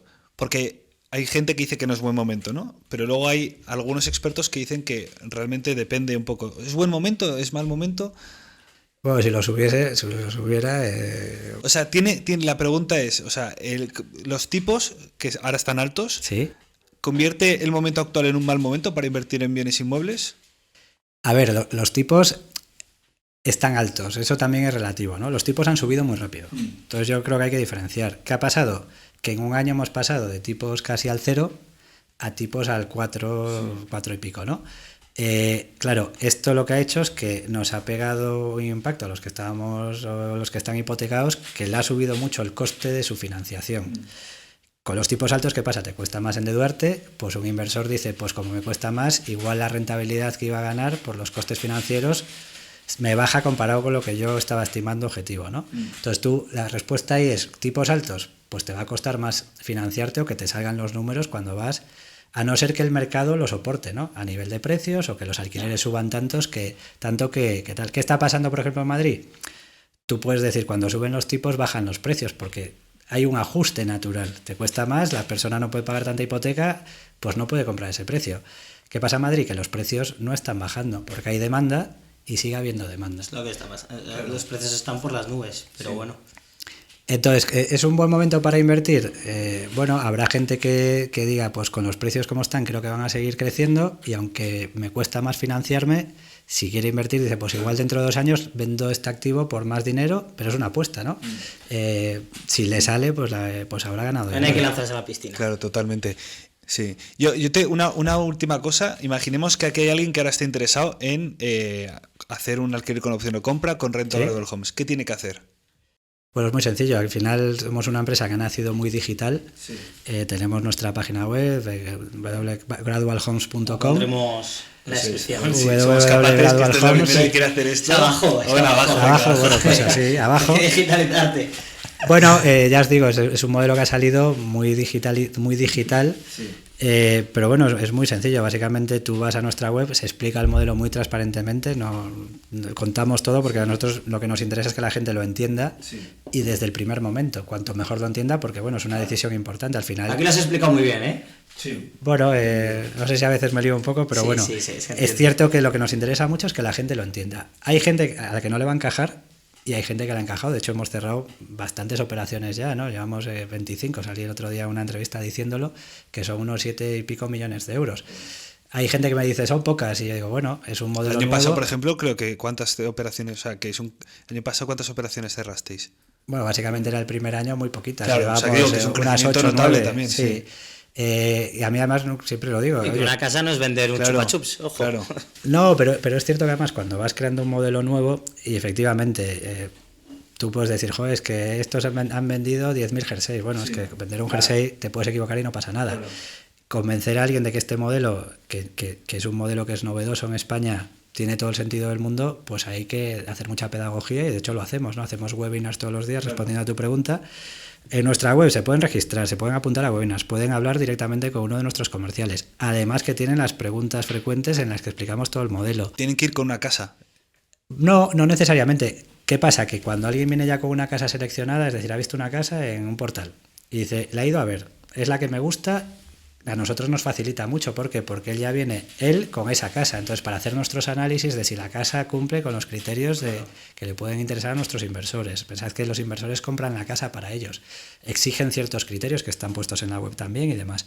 Viene la persona y a partir de ahí nosotros analizamos la operación. Claro, si a mí me viene una persona y me dice, no, estoy buscando... Digo, bueno, está muy bien y vamos a intentar ayudarte, pero si aún no sabes qué estás buscando, estamos hablando de una operación que será para dentro de unos meses, quizás. Claro. Si tú ya me vienes y me dices, no, he visto esta casa, he ido a ver, es la que quiero, me gusta, estoy convencido de que quiero esto, nosotros la analizamos. Entonces es mucho más ágil el análisis, porque si cuadra, puede estar cerrando la operación, pues hemos cerrado operaciones en 20 y pico días. Claro. Y yo tengo la última pregunta ya. O sea, ¿quiénes son tus 3 personas de referencia? Así para terminar. O sea, así en la vida en general, ¿quiénes son tus 3 personas que dirías, buah, de estas personas o he aprendido mucho o me encantaría entrevistarles, por ejemplo, aquí y te avisamos? O... Pues esta pregunta no me la esperaba, esta no estaba preparado. Sí. 3 personas. O 2, o una. O si no se te viene nada en la mente, bueno, pues decir, una es muy personal. Mi profesor de MIT. Bueno, profesores de MIT había muchos. No, pero 3 personas que digas... Una es muy personal y muy familiar, pues diría mi madre. Mi padre se murió cuando yo tenía 8 años y es una persona que creo que con 4 hermanos, que somos 4 y tal, creo que ha sido un referente de bueno, como quizás sacrificar cosas en su vida para ponerlas por nosotros y se murió mi padre, pues eso, con 49 años, ¿no? Ella era muy joven también, pues sacrificó cosas siendo joven, yo tengo 43, o sea, para digamos, favorecer a nosotros, ¿no? Los hijos. Entonces, como referente, pues uno familiar. A nivel profesional, sinceramente no sé si tengo un referente que diga esta persona cuando la he escuchado. Hay gente que no tiene, te digo un ejemplo, pero no es un referente porque no sé muy bien, pero sí que es cierto que es una persona que la escuché en MIT y fue una de las pocas conversaciones que he ido a escuchar a alguien y digo, he flipado. Y este se llama Dean Kamen, que fue uno de los fundadores de Segway y es un ingeniero estadounidense. Este tiene fotos pues con Steve Jobs, creo que recordar, y demás. O sea, es un señor que es pequeñito y vino a dar una charla y cuando acabó, os lo juro, toda la gente de MIT que está por el suelo para verle sentados por ahí, con las tarjetas porque querían trabajar con él. O sea, este, por ejemplo, estaba haciendo temas para hacer generadores de electricidad y cargarse toda la red eléctrica de que cuesta mucho más mantener y demás. Estaba llegando a acuerdos, creo que era con Coca-Cola, para hacer distribución de máquinas purificadoras de África, pero máquinas purificadoras de agua para África, en países donde hay problemas de agua. O sea, una innovación ingenieril muy social que, claro, tú le escuchabas y decías, yo quiero, tío, si este me dice, vete conmigo a tal, yo diría, yo me voy. Pues fue una de las personas de las que escuchas que dices, joder, ya te digo, la gente, todos dándole tarjeta, querían trabajar con él, ¿no? Nos quedamos con... Vamos a... esas dos. Voy a buscarle a este... Y ahora, si lo encontramos, ya os digo, lo buscamos y es una persona que a mí la charla me pareció espectacular, ¿no? Pues igual que esta, o sea, al final hemos sacado conclusiones, hemos aprendido de cosillas. Oye, ¿y qué tal, no? Ya, o sea, hemos cubierto todo. O sea, yo el primero. Ya, no, te faltan las clases, que yo te di clases a ti. Es verdad, la parte de clases se me ha, ¿no? Pero sí. Hemos cubierto todo, más o menos, claro. ¿No? No sé qué más podemos contaros. tirarnos aquí, pero no. Yo la verdad es que... Muy interesante. ¿Qué os ha parecido? ¿Qué os ha parecido así como primera? Bueno, ¿a ti qué te ha parecido primero? No, a mí me parece muy interesante en general en cuanto a trayectoria desde las Big Four, Inditex, que es como, ¿no? O sea, yo por ejemplo, si hubiésemos coincidido, digo, oye, yo quiero ser como tú en realidad, ¿no? Luego esa forma de romper con todo, de irte a la MIT, que también es sitio top, volver, emprender, estar en empresas tan top, tal, y ahora aquí, o sea, donde estás en rento graduado, o sea... Muy desde guay. Luego que eres yo creo que, o sea, para empezar, a mí me parece admirable los cambios, realmente admirable. O sea, se lee rápido cuando lo ves, pero dices, ostras. ¿Y cómo afrontas, ¿no? Esos cambios? Sí. ¿Cómo te lo tomas con calma? Tanto las subidas seguro como también las bajadas, o sea, los altibajos, que te lo tomas con calma, eso hay que aprender mucho de ello.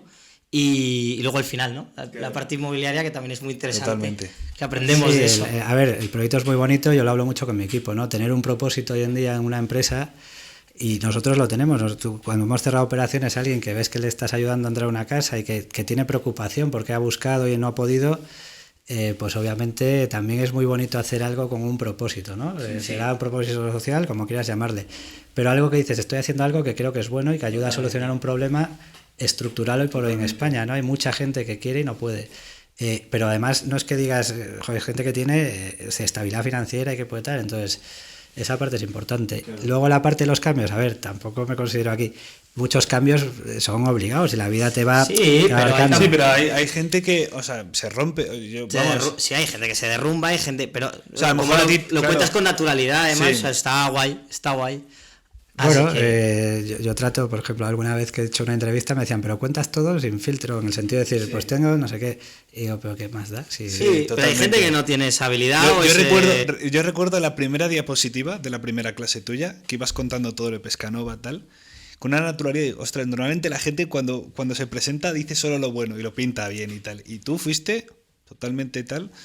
Bueno, yo la asumo como natural, pero eso parte mucho también de que estés seguro de ti mismo y dices, oye, yo he hecho Claro. las cosas que yo creo, las he hecho bien, pero hay muchas cosas que tú no tienes poder sobre ellas. Entonces también te pasa mucho, lo que no puedes controlar, tampoco te agobies, ¿no? Si fuera un mensaje, lo que puedes controlar, intenta, pues eso, cuando estabas en esa fase de buscar algo, yo me hacía muchos cursos gratuitos o no gratuitos, y decía, voy a formarme, cosas Claro, que aprovecha el tiempo. Lo que no puedes controlar, llega un momento que te das Lo cuenta que tienes que dices, aceptar. ¿para qué me voy a Y saber preocupar por algo que gestionarlo, no sí. puedo controlar, ¿no? Y una vez que eso lo asumes, pues dices, oye, tú sigues tal y la vida también te va llevando. Mira, a mí me han salido cosas que nunca esperé que me saliese, que luego cuando las tienes encima de la mesa dices, oye, pues ¿por qué no? ¿no? pues nada, o sea, muchas gracias por venir Nosotros, aquí Y nada, y bueno, a ver cómo sale. el primer episodio grabado. Eso es. Así que nada, Pues oye, gracias, Guillermo. un millón de gracias a vosotros, que vaya mucha suerte con los podcasts y si salió mal lo borráis y ponéis a otro día. Hombre, Tampoco pasa ha salido nada. Va a salir fenomenal. Gracias. ¿Puede tener, Sofi?